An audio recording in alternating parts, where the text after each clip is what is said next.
So good morning. Good morning to everybody. Good morning to those online as well, to those who are here with us.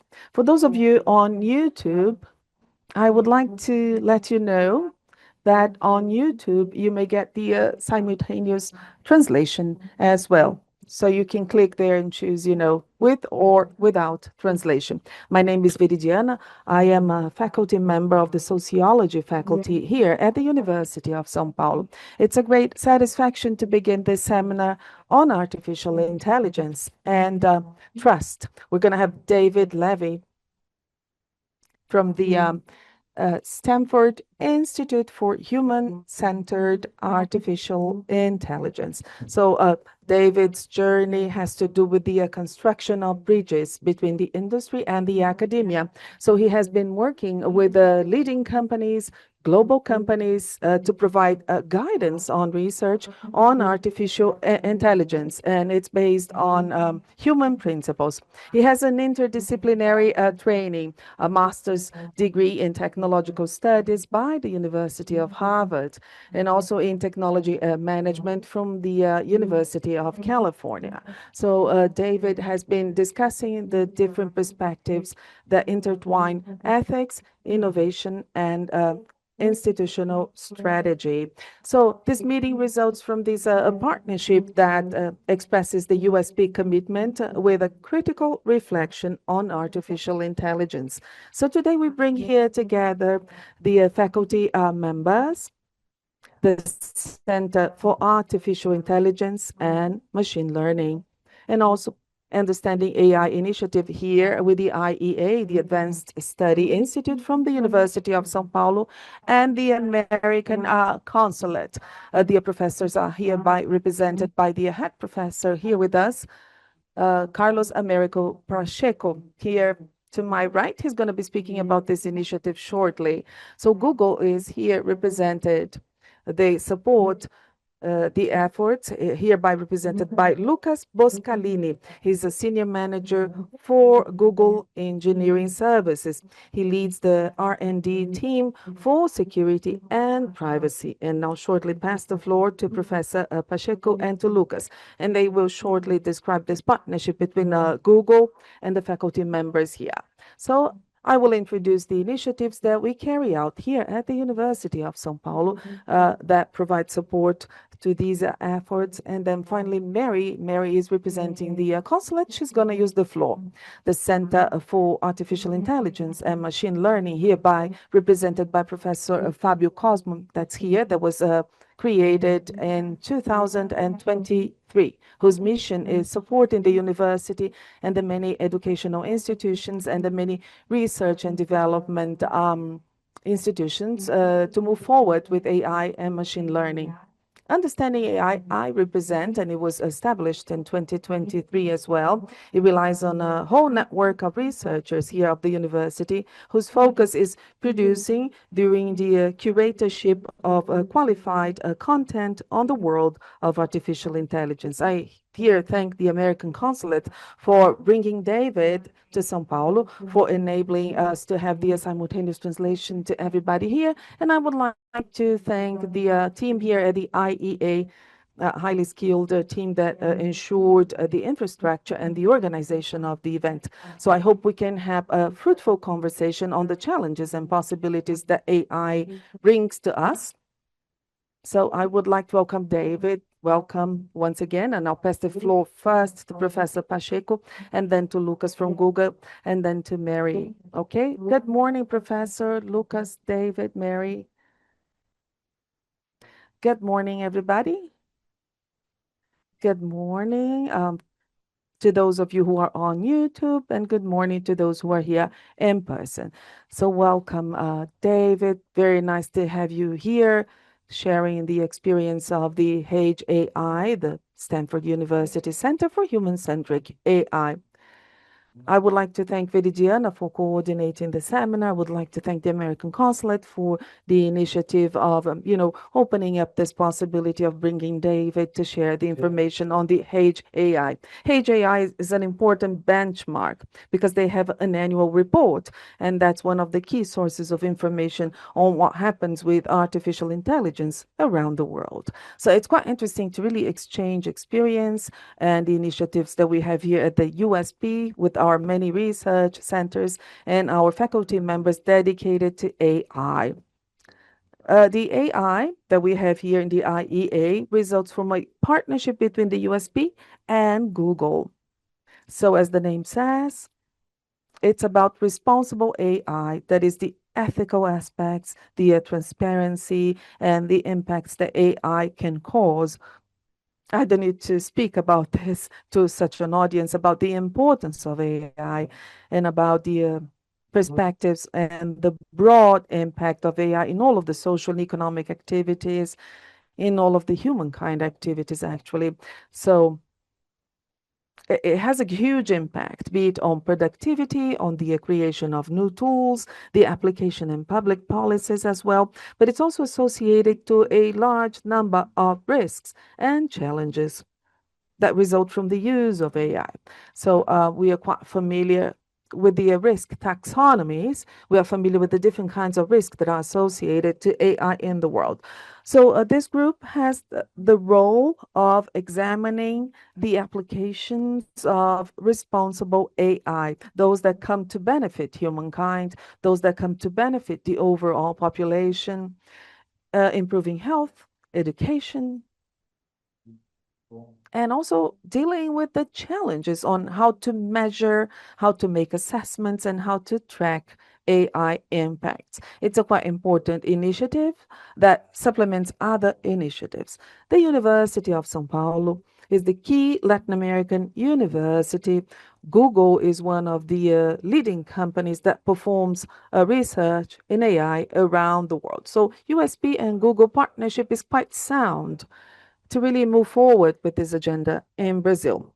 So this team is willing to encourage the youth to become interested in responsible AI and also stimulate cooperation with other institutions to really professionalize students and professors at the USP and other institutions. That's it. Thank you.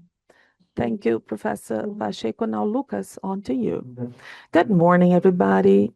Good morning, professors. Good morning, David. Very nice to be here, speaking to this audience here.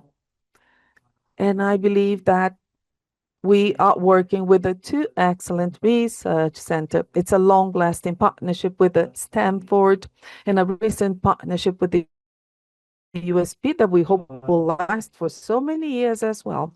So this really depicts our commitment from Google, our commitment with the research, the pursuit of research development for society, improving everyone's lives.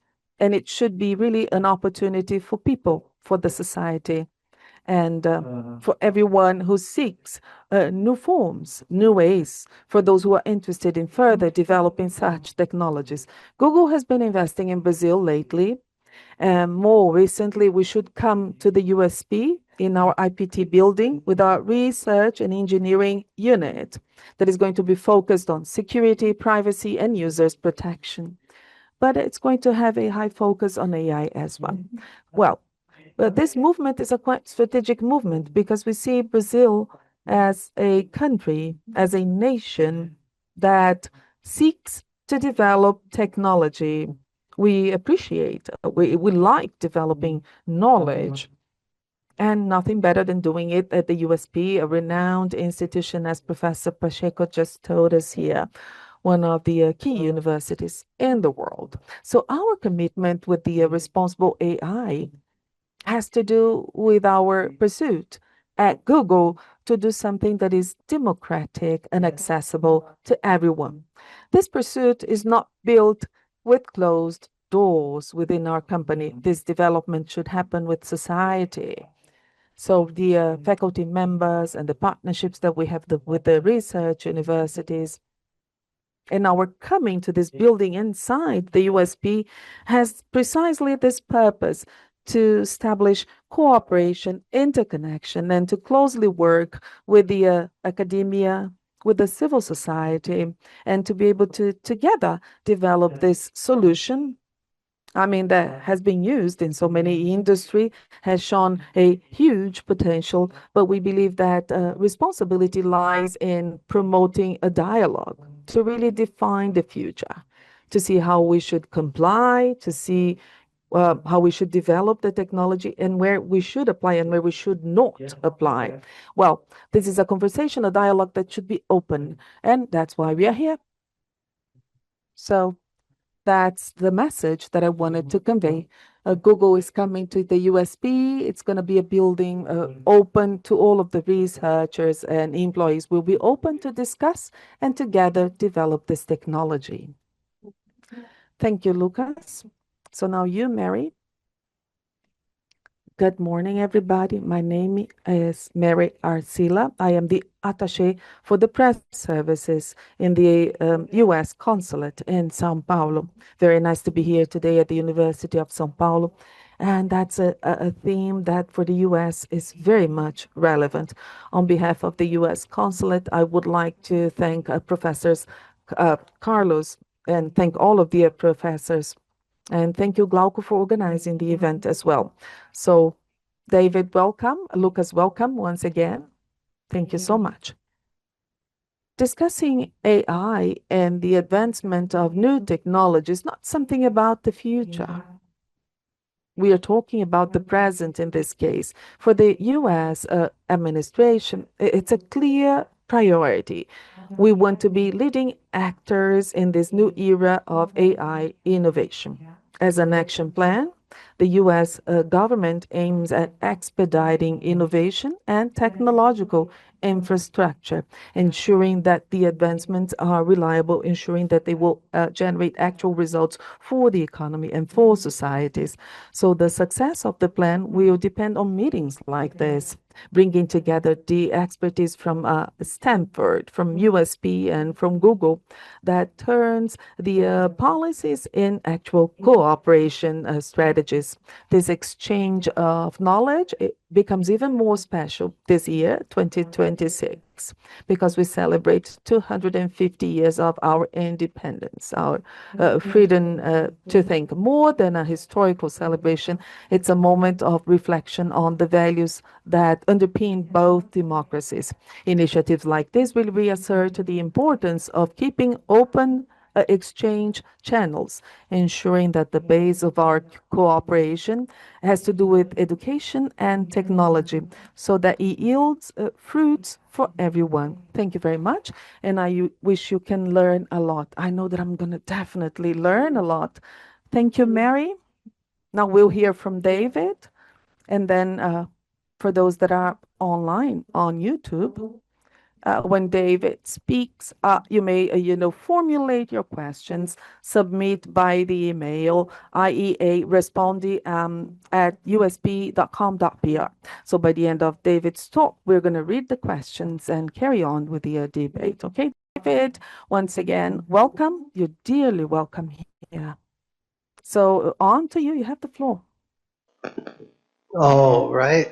Well, thank you so much for inviting me, for organizing. I'd like to thank the U.S. Embassy for organizing this wonderful event and for supporting my coming. I would like to thank USP for hosting this conversation and for doing this, for being so open to this collaborative work to further the advancement of AI for improving the human condition. And of course for Google and for the long partnership that we have. So thank you everyone as well for being here. So I'm here to talk today about AI and trust. As was just mentioned, I work with industry collaborations in particular. And, before I go further and start going into these topics, I do want to say just a little bit about my title, Earning Reliability. When I deal with people on the industry side, especially people maybe who are not quite so advanced in their AI journeys, I find that they often see the problems that or the risks of AI now as being something that's just a technical problem, something like scaling. So,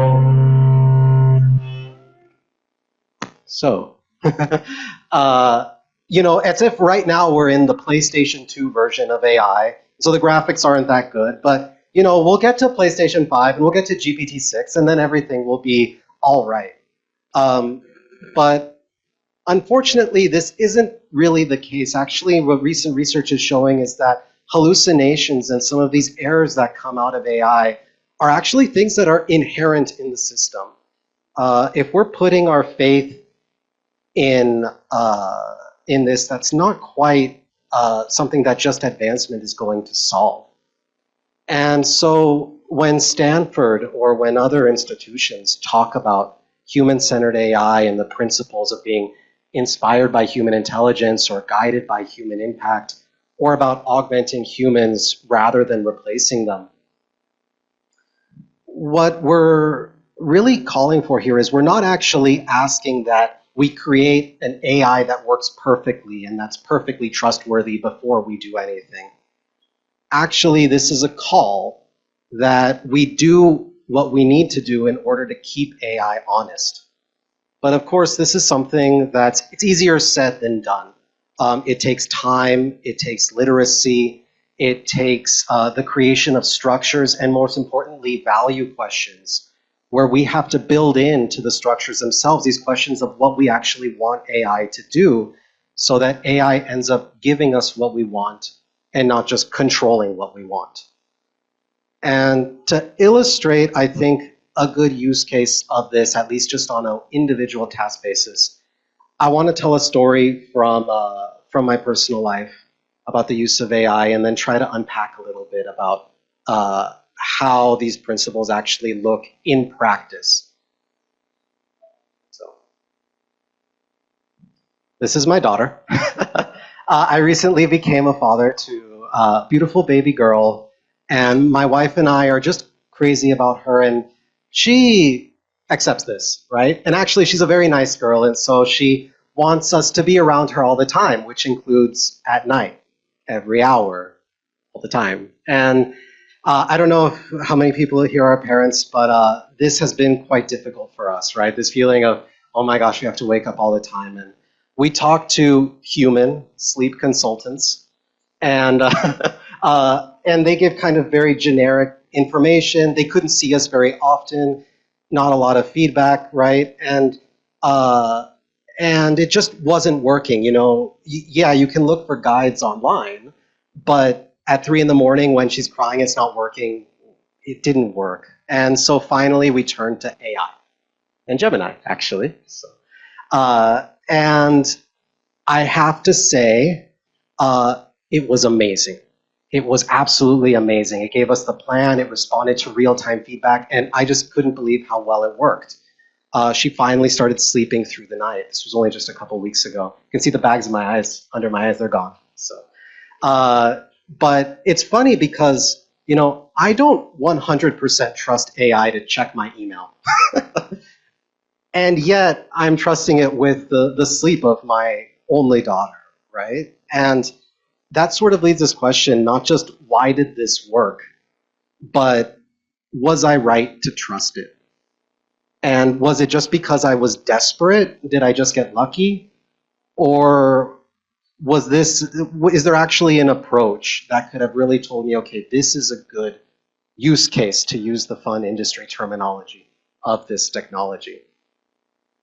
So the first reason why I think this was actually a very good use case for AI comes from a framework that one of our leading faculty, Michael Bernstein, has advanced in the past, which distinguishes between a rough versus a sharp-edged problem. Has anyone heard this before? Okay. So a rough-edge problem basically is a problem that has many correct solutions. And so I told Gemini, make me a picture of an AI lawyer. I didn't exactly have this in mind, right? But it's fine. Like, it's okay. And a sharp-edge problem, though, is one where there's only one right answer. And just being mostly right isn't good enough. So the AI here, trying to decide whether to destroy the Earth or not, there's only one right answer to this question. And the key kind of point here is that AI is always going to be able to solve rough edge problems more often than sharp edge problems. Not because they're necessarily easier, but because we have tolerance for getting it mostly right. And the thing is that if you think, was my daughter's sleep a rough or a sharp edge problem? It's actually very clearly rough. It recommended, for example, the 4 a.m. to 5 a.m. light sleep phase. If in reality, if you used a bunch of scientists to figure it out and it turned out that really the right answer was 3:55 to 4:56, that's okay, right? It's really okay. And it's not just okay because of our impatience, but also because we had actually stopped and thought about, how comfortable are we with how much she cries? How comfortable are we with the level of gentleness that these strategies can employ? We weighed the pros and cons of us being sleep deprived versus, the potential effects of a kid. And the thing is, we knew other parents would disagree with us. I've been on the playgrounds. I've heard people talk. We know people disagree. The point of a human-centered AI is not to find the way to achieve the most human outcome as if that exists. The point of it is to find the outcome that comes from us choosing it. It's from our fully informed decisions. And there's room for disagreement. The other point that made this really a worthwhile use of AI is that the safeguards that we had were real. We had the baby monitor, we were right there, but most importantly, we had the motivation to actually check on her, right? And for a lot of tasks, and you'll see this come up often in these scandal cases where they'll say, oh, these lawyers submitted a case and all of their citations were made up or something. In our work and in our jobs, a lot of times we don't have the time or the motivation to be checking in this way.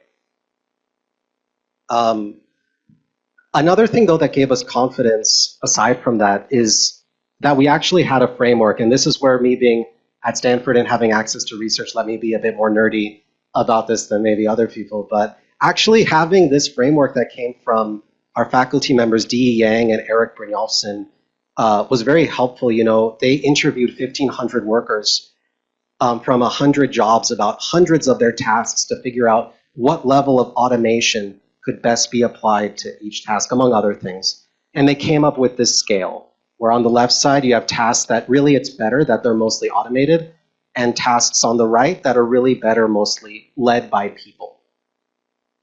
And for us, we saw this sleep training as nicely H4. Yes, the AI was getting input and helping us, but we had primary responsibility for our daughter's safety. And actually, helping us with this, having this framework was very helpful for grounding us. And it's the same type of thing in industry as well. When you have these types of frameworks there, it helps to challenge the AI when it tells you things and advice that maybe you don't want to accept, as happened with us. And the third point really was that communication mattered. Just the way it talked, it was warm, it was positive, it was encouraging. It also, when it needed to, it said things like, oh, this matches with the data, right? It was like a smart and experienced friend, especially that first night when there was a lot of crying and, we were weak and we didn't know it. This AI talking to us in this way was actually very helpful to getting the result that we wanted, really. So you can think that, oh, did the screen change?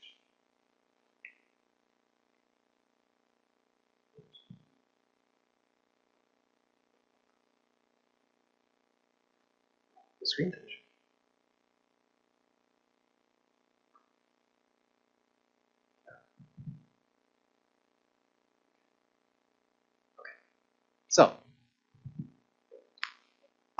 So we can say here that, all right, so this helped us. Yes, this was a feasible problem that AI could help us with. It had realistic safeguards.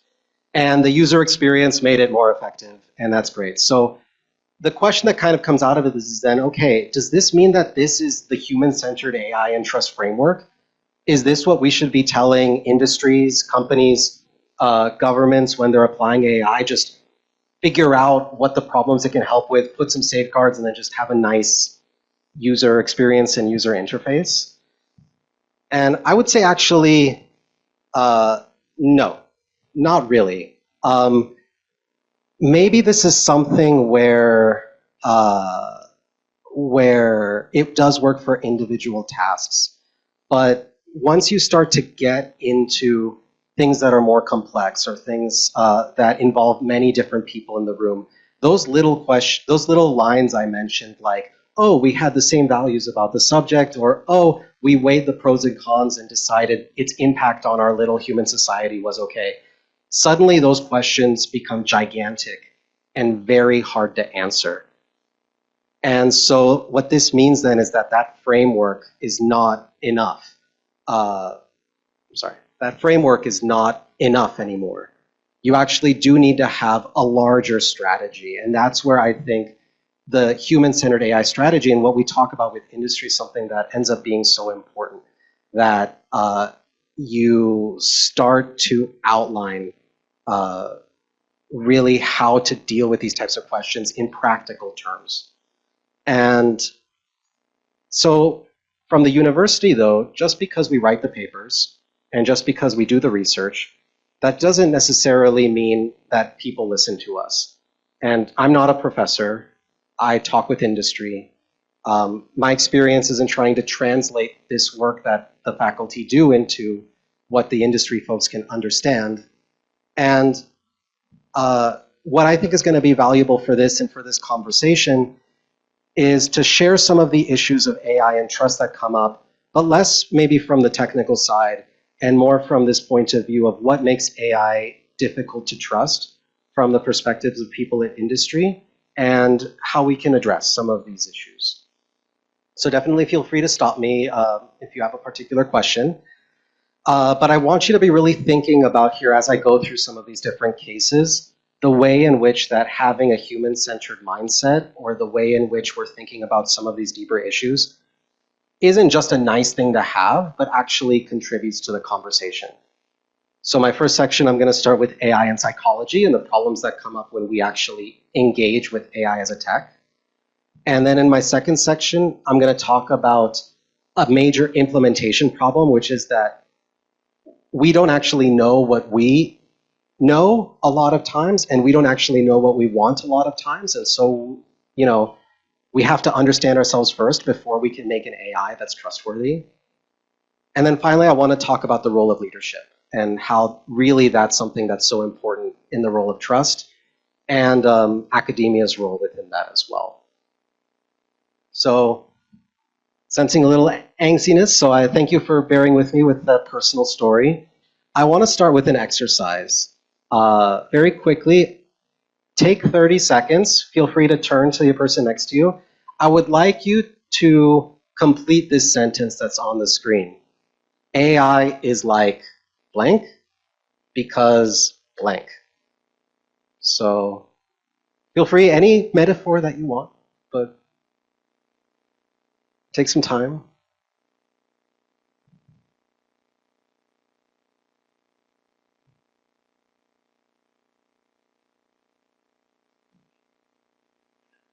Can I ask you to volunteer? What would you think?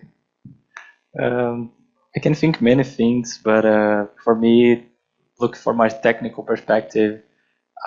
For me, AI is like a probabilistic model because of the nature of the math behind of these things. But I can think in like society, like AI is a new tool that's changing things because that is being trusted by people and that is being adopted largely. I can think in many kind of examples here. Okay, cool. Would anyone else like to share a metaphor for AI?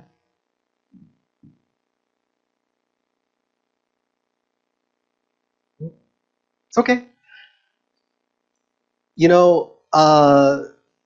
My wife now, after she started using AI, even though I had my title AI friendly, not a friend, she's like, my friend, yeah, who's helping me. And it's interesting here that, this exercise comes from research by Stanford faculty, including Jeff Hancock in the School of Psychology. And they found some really interesting things that over time, people have actually started to use more anthropomorphic metaphors to describe AI. So scientific answer was like very accurate, I think. But what we're starting to see now is more like assistant, student, coworker. And also we're starting to see people describing AI's tone as increasingly being, as you can see in this chart, more warmer and more human-like. And this is actually something that's by design. This transfer is not something that we couldn't have predicted. Although it's not just quite a matter of it being like a conspiracy. And to explain more about why it's happened, I want to give you a story about the first AI software engineer. Has anyone heard of Devin before? Oh, yeah, okay. So this story I'm telling about Devin, do you like Devin? Yeah. Okay, so good, it's fine. So this story, we were talking, it was actually first told to me by one of my colleagues, Dr. Megan Ma, who leads our legal innovation in Frontier Technologies Lab at Stanford Law School. It's one of my favorite stories of AI adoption. And basically a small company that was remote only bought Devin, and the CEO bought him without telling anybody. And on the Slack that day, he just said, okay, guys, we hired a new person. His name is Devin. Give him any extra work that you have, any particular task that you want to handle, and just he's here to help everybody. And so he did. And a week later, he went back on the Slack and said, hey, guys, how was Devin? And people loved him. They were like, wow, he's such a go-getter. He helped me with all these different things. Great job. This was a great addition to the team. Like, yeah, we're very happy with him. And so then the boss said, oh, great. Like, wow, I feel good now. Okay, I'm going to continue his $10,000 subscription. And what? And when the workers found out that the team that the Devin was AI, immediately the tone changed. Suddenly, every mistake that Devin had made, every criticism that they had, every little problem that came out, And I actually don't think that this is because the workers were suddenly thinking, oh my gosh, if we don't make Devin look bad, that we're gonna lose our jobs and we're gonna get all replaced. This is actually a very well-known psychological phenomenon that we do not give machines and algorithms the same grace that we give people. When we are dealing with people, we allow for their ability to learn. We forgive mistakes. We, are willing to compromise. We just don't have these same instincts with tools and with things that we regard as technology. We want that to actually just work and work exactly the way we want them to. And so if you think about it then, companies know this. And when you see the way that companies are starting to present their AI tools, you're seeing a lot of anthropomorphic metaphors. Companion, agent, co-pilot, right? These are all ways for us to encourage that anthropomorphization of AI, not because at least I don't think it's because they're trying to manipulate people. It's just that this actually does lead to better outcomes. If we're able to deal with an AI that it's not perfect, and we are not instantly getting angry at it when it makes a mistake, but instead we're treating it like a person, presumably we should have a better outcome. Or is that true? Yeah, maybe. Maybe that's a good answer.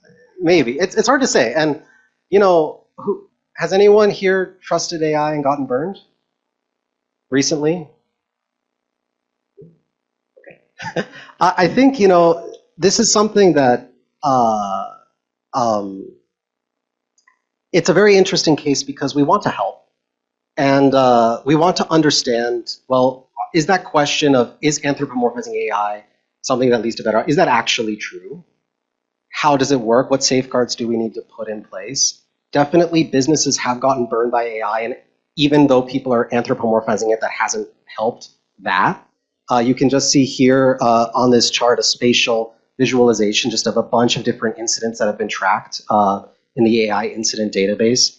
You see really terrible cases of people, young people who have taken their lives after convincing AI to encourage them to do it. This is something where, we spoke about the risks of AI, but these are major things that actually inhibit trust. It's not going to be fixed by just a word like Copilot, right? But the problem here is that this is something that's actually deeply embedded in the architecture. AI's reward system rewards things like sycophancy. It rewards things like confident answers. And if a human is telling an AI something incorrect, it'll agree with those statements because, even if it supposedly knows the right answer.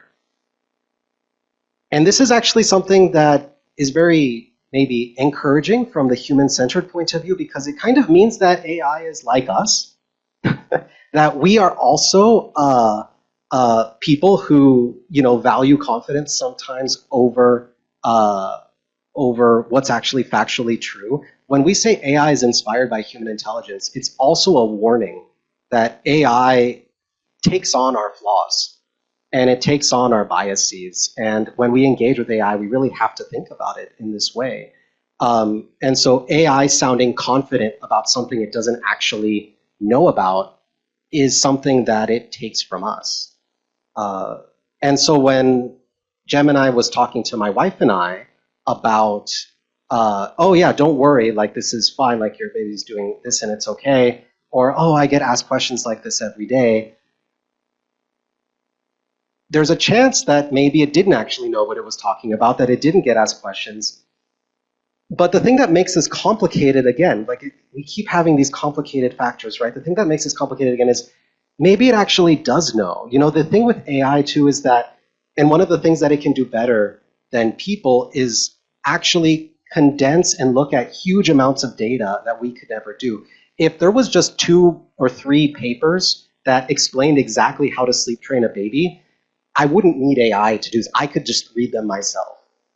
And so when AI is trying to kind of create this strategy to help me out, it's looking at a much, much, much broader pool of information. And that problem is that that's actually something that's really hard to explain. It's something that's hard. If I tell the AI, well, how did you come up with your advice? It can't just give me 3 papers that it can point to as a reference, right? And so this is actually an area where we at Stanford have collaborated and are collaborating with our industry partners as well, like in thinking about these types of explainability questions. How do we get AI to leverage these things that humans couldn't do before, and make it so that humans can trust those results? This is where we're trying to explore. We do it in a variety of ways. This is, one of our faculty members, Monica Lamb, did a really great effort to figure out how to almost completely, 97%, reduce hallucinations by having AI, fact check itself and be trained to say when it doesn't know things. We work with educators in Hawaii who kind of realized that that the AI ChatGPT didn't actually know much about Hawaiian traditional culture. So trying to figure out, okay, how do you create these auditing frameworks to correct it when the AI doesn't know about things that there isn't a lot of knowledge about on the internet? But it's still a process. So I kind of want to ask as well, because I don't know this, how well does, I'll change this to maybe Gemini. How well does Gemini know Brazil? I think it's good. Yeah? Yeah, it's pretty good. So like if I ask it questions about Brazilian history or culture, it'll give... Yeah, I think they will do well. Do you have the same confidence about like how it talks about the cultures of not so confident about that. There's less data, right?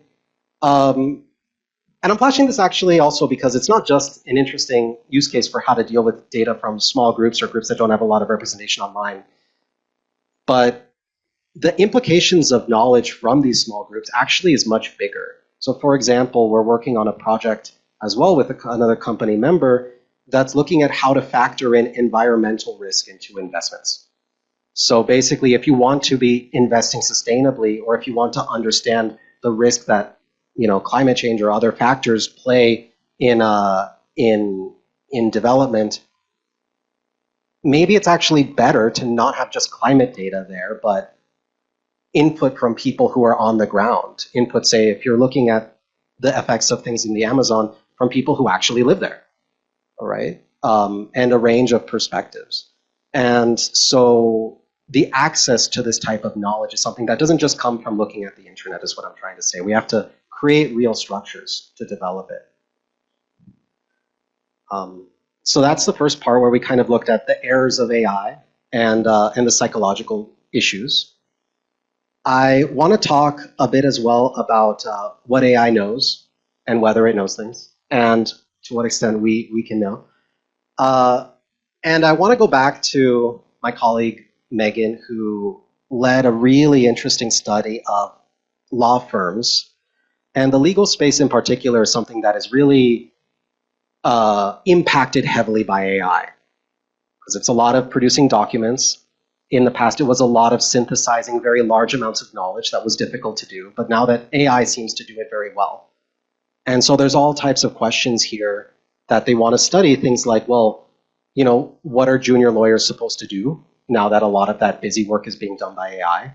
But also, what value exactly does a 20-year lawyer give to a firm that makes it better than a 5-year lawyer? Like, why am I paying this extra money for this person?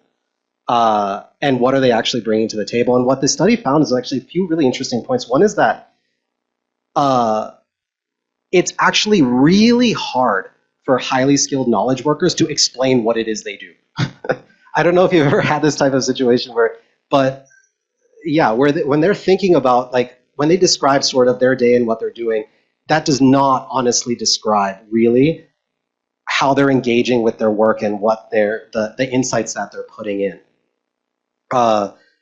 And similarly to, like, things end up being heavily culture dependent. So actually, highly experienced lawyers don't really care about hallucinations as much or accuracy issues like we thought.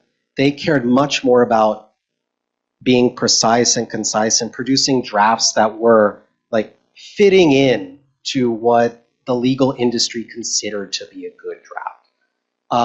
And so Megan's team did studies, like they gave 12 experienced lawyers the same contract and told them, identify the problems with this contract.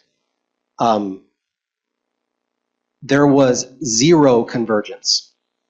Absolutely zero. They did not identify a single thing in common. None of these lawyers. Even there was one case that got the research team excited. 2 lawyers pointed to the same sentence. They're like, oh my gosh, finally, we found something. And they identified completely different reasons why that sentence was a problem. And so the natural question that first came up was like, oh, is this all a scam? Like, do they actually know what they're doing?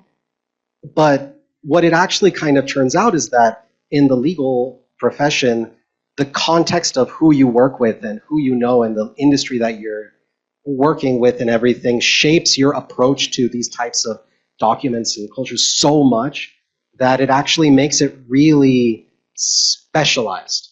And if you're in a particular industry, you actually want to be with this particular 20-year lawyer, not that particular 20-year lawyer. And that's how you kind of derive the benefits. But that makes it really hard to design good AI tools for an industry when you have that type of specialization. And you have to think about how to actually apply it. Otherwise, you're not producing trustworthy tools.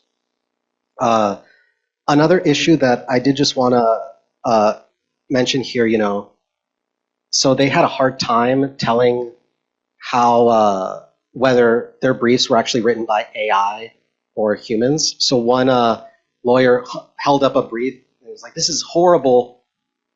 Definitely an AI wrote this. I would never hire a human if they wrote it, if they wrote this for me. And it turned out actually that that brief had been written by a human. And actually the human that wrote that was someone that lawyer had hired. And you can think, okay, well, those junior lawyers that were paid that were asked to write those briefs, they weren't paid, so maybe they were like less motivated. But well, the AI didn't need the motivation. So there's interesting implications here. I do want to talk, though, the implications that this has on a really exciting area of research. And I see that now again, my screen is no longer showing things, but at least online it's okay. All right. So digital twins and generative agents. So this is one of the hottest areas of research that we have. But there's actually a few different types of ways of conceiving of a digital twin. One of which is this idea of an agent that is a simulation of a person.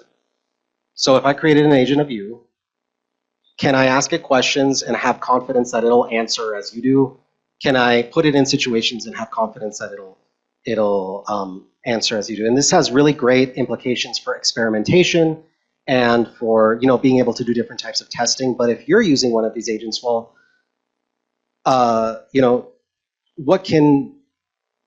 is it something where you're comfortable with having another version of you existing in this company space? Is it something that we should be okay with to have deceased people have versions of themselves that sort of live on? And especially as we start to get into this kind of point of agents being increasingly used in the economic sphere, do you want people making policies for you based on what your agent said? Just from a psychological perspective. The other type of digital twin is something I like to call aspirational twins. So, it's like you, maybe, it knows you, but it's smarter and harder working and 2 meters tall. Nice. And it's something where, this is something you can actually trust to say, be an assistant or help you out with things. So, for example, some really exciting research that's happening now at Stanford is work into loyal agents or consumer agents. So maybe I don't want to have to go and look for all these different companies for car insurance anymore. I want to have an agent that will do it for me, chase every discount, file every rebate, and find the best deals, and then actually have my credit card information and make the purchase without me doing it. So if this is the future that's going to happen, we have to have really strict standards for making sure not just that it works, but that it's loyal to me and that it doesn't end up buying something that actually I don't like. There's a lot of risks that come with agents right now that we're actively working on. Currently, right now, agents are pretty easy to scam, even with pop-ups. They can also give up your privacy quite easily if you attack them in particular ways. Among youth, too, there's also the psychological effects of agents. We have some researchers at Stanford that actually have said, that no person under 18 should use an agent, that the mental health impact is really severe. I don't know if that's, and the crazy thing about this, I don't know if that's quite possible now, but these are all things that we have to be considerate of. AIs, after all, they don't even necessarily get along with each other. When we try to have GPT-4 and Claude work together, it cut their ability to do good work in half. We do have new research that's trying to deal with these, but it's all a work in progress. And at the same time, people are building their biases and understandings of what AI is and what it can do. And just because we can create a better version later doesn't fix what happens now and how you end up engaging with the AI now. And before I go on further, I want to say that this is a really important point too for Brazil, I think, in particular, because we've been tracking AI optimism for many years across countries. Brazil is one of the countries that has the highest levels of AI optimism. It has very widespread adoption, and this is a real advantage. when people are enthusiastic about a technology, they experiment with it, they use it, they try new things, they take risks, and now that's how that's where the next wave of innovation is going to come, in a world where we're not as held back by distance or other factors that previously isolated things in particular centers. And if this gets lost, if there are real scandals that happen that hurt, say, Brazil, for example's optimism about AI, that could have real bad effects. And unfortunately, we're in a situation where you don't have other countries to turn to think, oh, how did another country implement AI agents better? You guys are at the forefront. We are at the forefront in California and in the US as well. We're having to figure this stuff out. And that's why it's so important that we really be thoughtful about it. I know we're kind of running short on time and quick, so I want to very quickly just talk a little bit about leadership and just say something that it's tough for leaders because we're flying blind right now. In some ways, a lot of our benchmarks that we use are no longer really able to tell the difference between top performing models. It's the same type of thing, right? That if you give a really easy math test to a bunch of students, you don't actually know how good they are if everyone's getting 100%. We also have problems where the benchmarks right now don't really explain why a model fails. They'll just say it failed. It doesn't really give directions on how to fix it easily. So we're working on this, and we have different potential solutions like dynamic evaluation and other projects. But I think where industry, who traditionally don't like design questions and who, coming from the university side, they have a lot of trouble with accepting that they need to make big designs about AI, they actually have a lot of experience that can be really helpful. So I just want to go back to my original example and make this point that instead of an AI that I brought to fix a task, imagine it's an employee. And imagine you hire someone new at Google, and they're very capable and good and right? And so, okay, so you're going to bring them on. You're not going to onboard them. You're not going to give them a packet for telling them what to do. You're not going to create structures for who to report to when a problem goes wrong. You're not going to create safeguards for how they use sensitive information. You can see no business would do that, right? They all have these structures, not because they think that the people who they're hiring are going to do bad things, but because they just recognize that humans aren't perfect and that you need these structures to make things work. And you give a person the key to a safe, and you just make them sign for it, and you do a background check. That experience of dealing with people is something that we who are designing the systems can actually learn a lot from, especially because we're still ourselves in academia trying to develop our own ethical standards for how this all works. Yes, there are some codes of conduct that people have developed, but it's still very new. And we don't have these types of situations. Like there was a Stanford professor actually who edited the genes of babies to make them immune to HIV, which seems like, well, that reason itself seems nice, but this was actually something that was completely in contradiction to the ethical standards of people who are working on genetics. And they completely kicked him out of the community. He even went to prison, right? That's a rigorous ethical framework that's governing kind of how researchers and people engage with a particular technology. And that currently is still being built in AI. It's not something that deeply exists. And companies themselves that we talk to are trying to engage with this to difficulty. I was talking to leaders from a very large company in the US, and they want to implement agents in their field, but they recognize that those agents are going to be monitoring everything their workers do in order to work better. And so they don't know how to balance that kind of idea of, oh, we want the agent to work as well as possible, but also would would we want to be monitored all the time? Would we want to have everything revealed? And would our workers accept this? The technology is starting to be here, but we don't know exactly what to do with it. And that's why the partnerships are important. That's why examples from around the world are so important.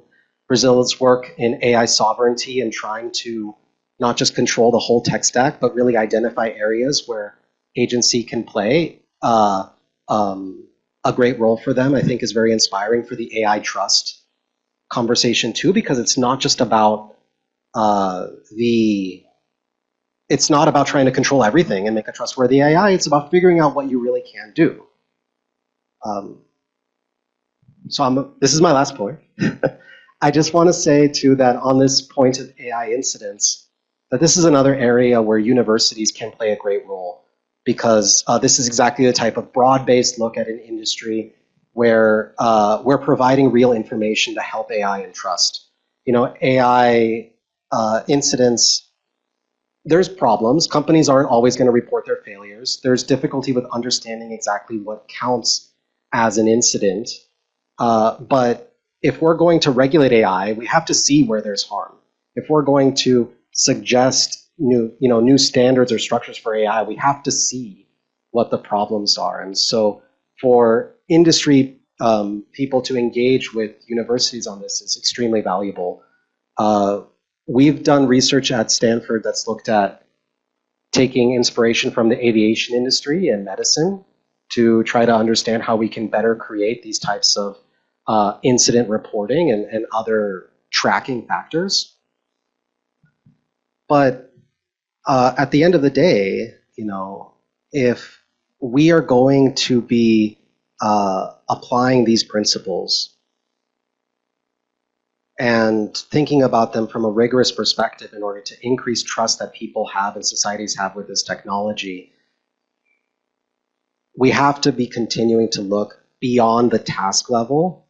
We have to be continuing to look beyond the immediate uses of AI, and then reflect that back onto what we're doing now, so that what we provide to the people who are implementing this technology is actionable next steps and real solutions to their problems. Otherwise, we're just talking to ourselves. This is something that I strive to do in my work, and I know that in our partnerships with industry, we have great support, that there is a hunger for practical guidance. Trust, after all, is something that when it's earned, when it's tracked, and when it's governed, it ends up being a part of us that leads to an AI that ends up being something that serves what we want, that has our values in mind, and that doesn't, surprise us in ways that that actually end up leading to us having to try to tear everything down and rebuild it over again. So that's my talk on AI and trust. Thank you so much for listening. I know we covered a lot of different ground. I'm very happy to take questions. Thank you.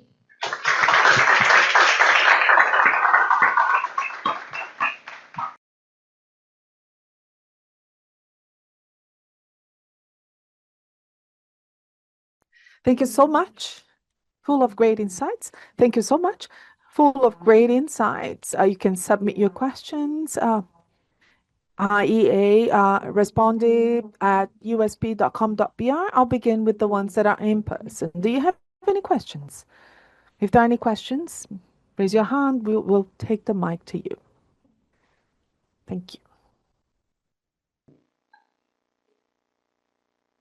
Hi, thank you. This was a great talk. I have a question about benchmarks. I think this is something you do at your center.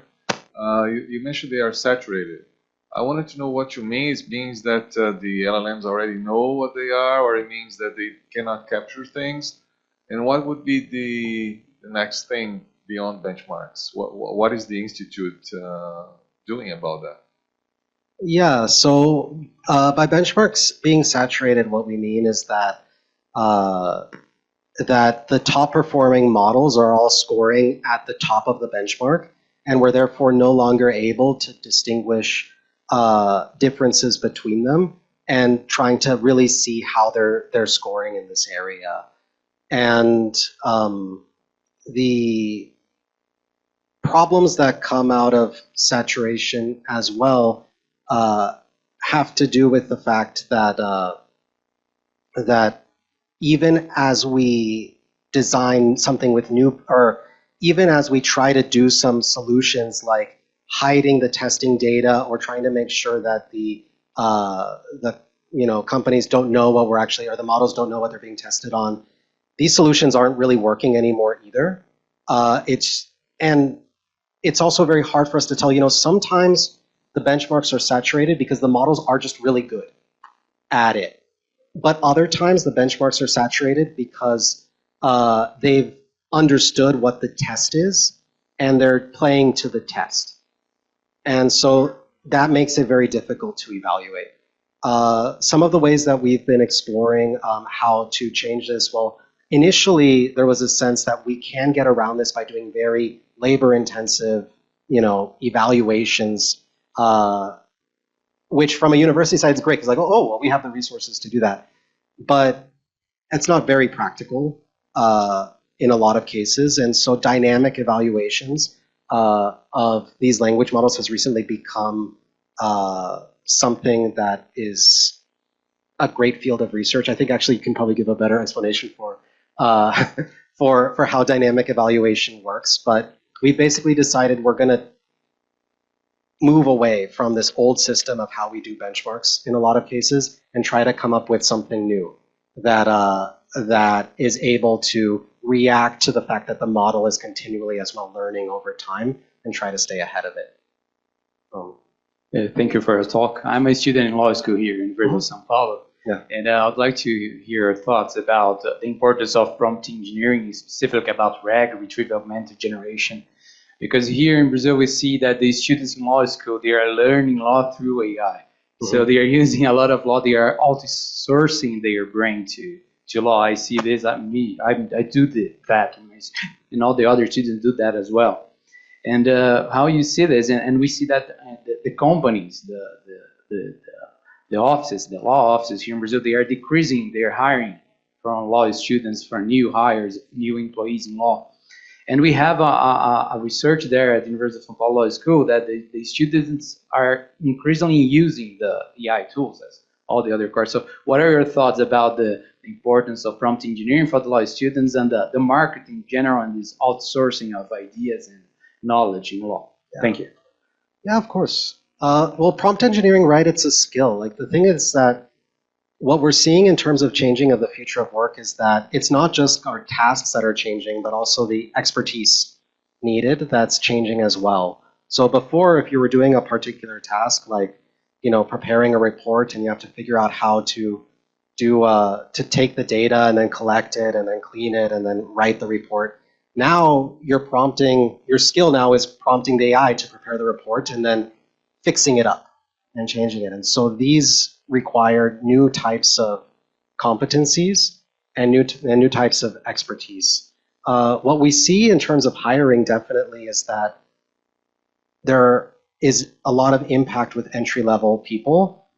But it's interesting to think about whether this is because the entry-level jobs are better at being automated or replaced, or if it's just that the entry-level people don't have power in the organizations, and so of course they're the jobs that are going to get cut, right? And what we found, like from the legal space, is that previously you trained a lawyer to become good at contracts by having them do 1,000 contracts. Now AI can do them, but what AI can also do is create simulations and training modules that actually some research is showing is better at training people on some of these skills than the previous grunt work of doing lots of things over and over. And it's also effective for training things in people in ways that we couldn't do before. So lawyers, previously the way they trained them for things like negotiations was just to throw them in, right? But now we have capabilities, and at Stanford we've created some really great agentic tools for this to to have these things be simulated, to be able to give people the ability to look into the minds of opposing legal counsels that are simulated by agents and figure out, oh, this is what they're thinking. These are ways that they're operating, and have that inform them. And so, you know, on the one hand, a potential exciting factor is that we may be able to have people jump in directly to not just entry level, but higher levels with quicker training. And then once they do that, we can actually then reimagine the types of things that they're capable of doing and find that people are able now previously, whereas they had to focus on particular roles, now augmented with AI, they can do a lot of different tasks. And what's going to have to catch up with this, though, is that companies are actually going to have to really radically rethink how they structure themselves. This is a supplementary path. It's not an, if any company that comes and says, we're going to just take AI or agents and replace people with them, they're not thinking it through, because we created these roles. We created org structures because of human limitations and human capabilities. AI doesn't have the same limitations and capabilities that we do. If we give AI a role of a human role in an organization, it doesn't fit. And that's why we see companies try to do this and then realize they're not getting the productivity gains that they wanted because they're trying to fit a square peg in a round hole. And so... We have two questions. First, Professor Glauco, and then Professor Plonsky, and then Professor... Oh, thank you. If you don't mind, I'm going to speak in Portuguese, okay? Okay, go ahead. So here at the University of São Paulo, here at the faculty member dedicated to AI, so we have been working to organize an observatory on incidents of artificial intelligence. And there are many issues to that. Anyhow, the most significant issue, the most challenging issue, actually, perhaps it's the way that we collect, bring together the information on the incidents. Well, since there is no legal process, there is no regulation, there is no rule that would allow the companies, the institutions, and the governments to report the occurrence of such incidents. So I imagine that, well, in Brazil, we do have a concern about this. We are concerned about having regulatory systems to really bring to the fore the incidents that happen. In the United States, I imagine it's even stricter. With all due respect, the current administration tries to ban words like responsible AI, or terms like responsible AI or security. They try to ban words that have that are related to incidents, and they will refute any kind of regulation, at least in this area that I'm talking about, incidents.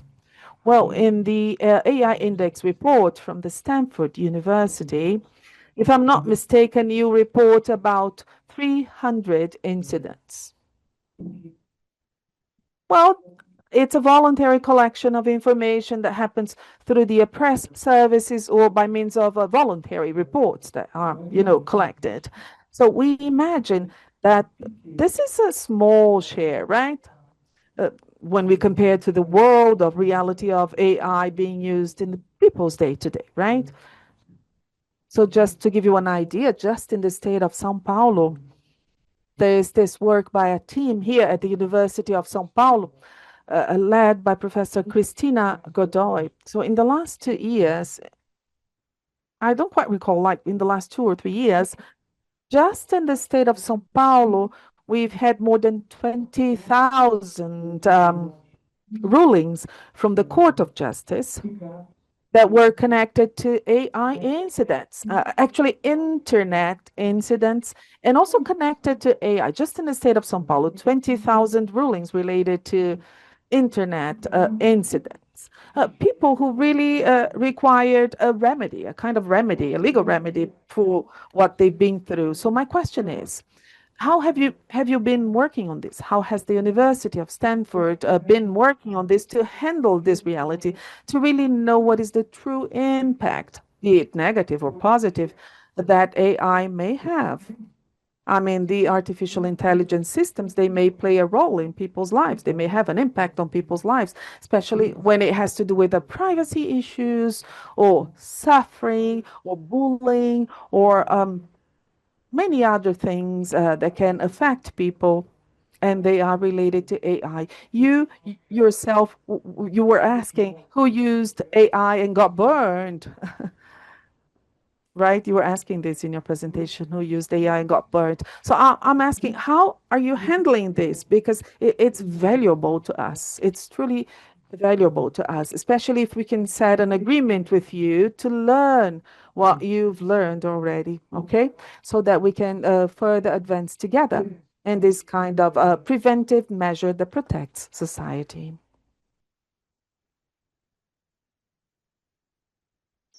This is the question that I interesting. I will speak in Portuguese. Okay, I'm going to speak Portuguese as well. So I know that you have been working on how to improve the taxonomy methodologies for incident measuring, but also about data collection, as he mentioned here. As you told us in your speech, the aviation industry, the health sector, they can be, references. So in such a sector, regulatory agencies, in dealing with the sector regulatory agencies, do you believe you're going to have sector-based information? Because there is not an umbrella regulation on AI in the United States. So do you think that it's possible, and that's the path that we took, to explore the sector-based regulatory agencies to see whether we can, collect better information to measure incidents? All right. Thank you very much for your questions. It's definitely an area where, of course, there are major challenges, and we are trying, and we're trying to overcome this difficulty in collecting, and the taxonomy as mentioned. One of the areas that we've been able to really make advancements in this has been through our industry partnerships, in particular through our relationships with, say, like large consulting firms that are able to, they themselves deal with lots of clients, and they have the ability to sort of be able to see larger trends that maybe are not sort of publicly available. And so actually, an early project that we did working with Accenture was to create a toolkit for responsible AI that would be able to be kind of applicable across different industry sectors. And that as well involved, the tracking of some of these incidents to understand what was happening in these different areas. So, of course, in cases where we're not going to be able to capture everything, yes, the 300 last year, we're able to see this year, I think, in 2025, there were just under 500 now that are being listed. So we're seeing an increase, but it is a very small snapshot of what's happening. It's something that really we can only solve through our partnerships and through increased communication. We have, of course, people who are doing studies of risks that they think happen. So that some of that research that I mentioned about healthcare just came about because we had people who were interested in AI's effect on mental health, coming from the view that social media had already affected people's mental health. And so then they did the study and started to create this conversation. But it's something that requires, real human involvement. And so our resource, we're very proud of our AI index and our resource, but for example, we're still trying to develop new additions to it that say, look at different industries and try to create actual real in-depth tracking of incidents and other trends that are happening within different industries, not just in kind of broad societal sectors. This is still something that we have to develop these partnerships for. And that's one reason why I'm here as well, to see what we can develop together. Professor Plonsky, who is the former director of this institute. Oh, thank you. Thank you for the presentation and for the interesting cases. I would like just to go back to your main subject, AI and trust, or trust and AI. Since the first examples, the personal that you gave, trust is cultural dependent. So, can you say something? Are you studying also the same issues in other cultures? I mean, in other countries or other regions? If you can give us some global, quote-unquote, perspective, would be interesting. Thank you. Oh, yes. So an area of research that I find particularly interesting is in trying to evaluate multilingual language models and facing these issues that, language models that are looking to be accessed or are being created in languages that do not have English's reach in the internet and huge corpus have very different issues. And also the way in which cultural knowledge is encoded in these models is something that when we've actually studied and looked at it, has major problems. The understanding that cultural frameworks end up being filtered through AI in such ways that can actually be harmful is something that I alluded to a little bit in my talk about what happened in Hawaii. I can say a little bit more about that, basically these educators were asked, realized that the model was making major mistakes about their history. And even on things where it was factually right, it was presenting things in a way that, say, gave just a very particular perspective about, who were the good people or who were the people who did maybe things not so good in certain historical events. And that didn't consider the perspectives of the people actually, in that culture, at least, what those educators believed was the case. And so the good news, though, in this is that the benefits of fixing this are actually very apparent.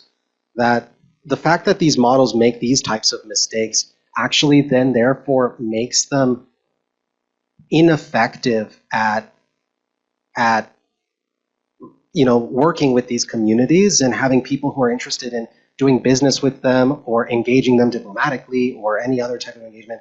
It doesn't work. And so from actually the case point of, say, an industry partner or with regulatory points, the case for why you should help make models more culturally available and more culturally sensitive is a very easy one, I think, because it just means making the model work better.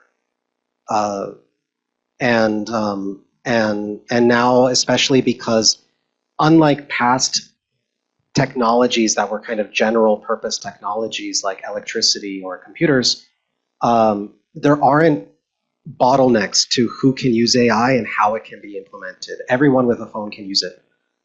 And that type of freedom is something that is giving, I think, more people around the world a voice in being able to say, hey, this model isn't reflecting my experience, this model isn't reflecting my culture, changes need to happen, and then we become aware of these types of incidents. Thank you. As we are running out of time, João can pose one question and then the last one. First of all, congratulations for your presentation. I'm going to tell just a small story, just to illustrate a little bit something that happened with me and regarding trust and AI. Well, I had a small injury in the beginning of the year with my shoulder doing some exercise at the gym. And so I decided I couldn't keep doing the exercises. So I decided, okay, I'm going to treat this with AI. So I don't know if it was the best decision, but I just had the idea. And I asked some tips or orientation for ChatGPT. I told it what my problems were, and I started a therapy with it, doing some exercises at the gym, at home. and got a little bit better. And then I went on and asked, okay, can I go back and do some exercises? And it made some questions to me. I answered it. And at the end of the day, it allowed me to go back, and the injury got a little bit worse. And so I started doing this process, like asking some questions, and it gave me some answers back. The thing is that now I'm still injured, and I decided to finally do this kind of old-fashioned thing of seeing a human doctor. And then I thought, okay, what happened during this process? And the thing is, I figured out that I was asking some questions, but in a way that I want to get the answers I wanted, not the answers I needed. So I thought that what happened was that AI didn't say no. Okay, you are not allowed to go back and do the exercise you want to do, because I was anxious on doing that. And this is something that made me think a lot. Okay, I'm like interacting with something that's really compelling, and it really gives you some, like, I was feeling like satisfied when I was getting the answers, in a kind of not totally unconscious, but subconsciously, I would say. And but as one can see, it didn't work, and now I'm going for the human alternative. So my question is that this very small case with a kind of basic issue, but it could be a more serious issue, doesn't it? Okay, first thing I would think is, should it be allowed? But that's not a question we can pose any longer. But shouldn't it be some, like, kind of regulations, or like for an AI that says no, that says not only go see a doctor, but be more like emphatic on some sensitive cases? That's my question. Yeah, I remember I wrote an early draft of this talk, and I put it into an AI, and it told me it was very good. And then I said, "Can you be more critical?" And then suddenly, it gave me a lot of points that it had previously neglected to mention about things I could improve. And this is, I think, a really key point where education matters. It's just a fact of history that we've given, and this is actually true in most cases in businesses as well. We've given the tools without much guidance on how to use them, and people are just sort of figuring this out with trial and error. This type of figuring out how to calibrate how you engage with AI to make sure that you get the right outcomes is something that, as I mentioned, it's psychologically tricky. It's talking to us, and so it's very hard for us not to treat it like a person. And at the same time, it sounds very authoritative. And so we have to actually deal with our own biases in this in a very real way, our own psychology in this in a very real way. And there is some regulations that can help. Like, we can indeed train AI models in certain circumstances to do things like say that it doesn't know an answer when it really doesn't know. Or to, one of the big advances recently in AI models, if you ever see something that says extended thinking or something, it's where it's forcing the model to, say, come up with its answer and then go back and check it over and think about it more deeply. So these things are coming up from the technology side. From the regulatory side, I think a big problem, though, just comes from how does this actually look in practice? Like, because if you restrict the tools too much, you really do harm innovation. But the impacts are real, right? It's a question that unfortunately doesn't have an easy answer. We have to keep talking about it, though. We have to keep make sure that it stays in conversation and that we're actually starting to apply the technology to the real world use cases. Thank you. Let's move to our last question. Thank you for the opportunity. And my name is Beth. I work at Centro Paula Souza. We manage more than 70 colleges and more than 200 technical schools. So I worry a lot about the new generations. As you said, we don't give them a guide how to use those tools. And once the case is presented, they show people who are already in the work market.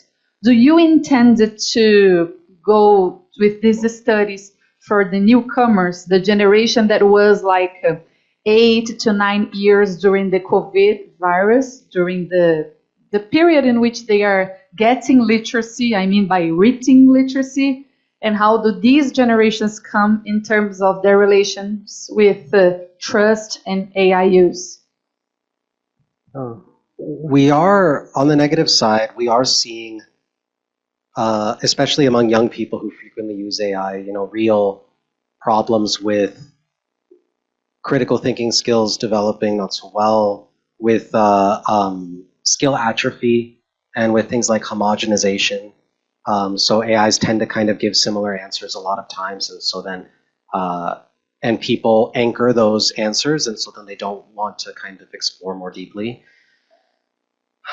But at the same time, I find that it's very exciting that the way in which we are being freed from many tedious tasks creates opportunities for us to actually be really rethinking how to use those mental muscles.